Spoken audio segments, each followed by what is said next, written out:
नर्मदे हर. हे पहा, उद्या पवित्र अमावस्या आहे. या दिवशी आपण काय करायचे? नर्मदेमध्ये स्नान करायचे. तर आपल्याला आहे ना, सर्वात महत्त्वाचं मी सांगणार आपल्याला काय काय करायचे. उद्या ज्येष्ठ अधिक मास अमावस्या आहे.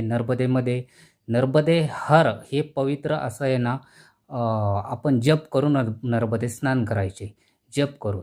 तर आपल्या धर्मग्रंथामध्ये आहे ना लिहिलेलंच आहे. तर असे म्हटले आहेत का आपल्याला आहे ना, गंगेमध्ये स्नान केलं तर पापशालन होते आणि नर्मदाचे दर्शनही पुण्यदायी मानले जाते.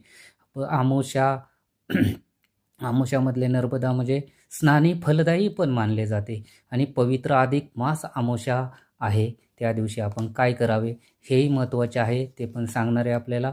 या दिवशी नर्मदात स्नान करायचे, शिवपूजन करायचे, पितृतर्पण करायचं. अमावस्या ही सर्वात महत्त्वाची मानली जाते आणि त्या दिवशी धार्मिक कार्य कोणते करायचे हे पण सांगतो. आपल्याला अन्नदान करायचे, वस्त्रदान करायचं आहे, तिळदान, गोदान हे विशेष महत्त्वाचे. परत गरजू लोकांना आहे ना मदत केल्याने ना पुण्य अनेक पिढ्यांचे आपले वाढते, पिढ्यांना मिळते.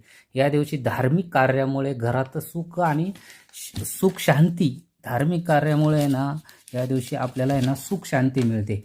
परत अधिक मासामधली अमावस्या ही अत्यंत पवित्र तिथी आहे. या दिवशी नर्मदाचे स्नान हे सगळ्यात महत्त्वाचे. पितृतर्पण तर हे सर्वात महत्त्वाचे. दानमत परत त्यानंतर आपण भगवान विष्णू शंकराची पूजा केल्याने ना अनेक जन्माचे पाप नष्ट होतात आणि पितृतर्पणाचाही आपल्याला पितृदेवांचाही आशीर्वाद भेटतो. नर्मदा स्नान हे अद्भुत स्नान आहे. त्यानंतर आपल्याला जसे आपल्याला आहे ना आजूबाजूच्या ज्या पवित्र नद्या असतील, कोणतीही पवित्र आपल्या ह्या पवित्र 11 नद्या आहेत. 11 नद्यांमध्ये जिथे आपल्याला आहे ना, ज्या 11 नद्यांमध्ये तुम्ही आहे ना कुठेही पवित्र अशा नद्यांमध्ये स्नान करू शकता.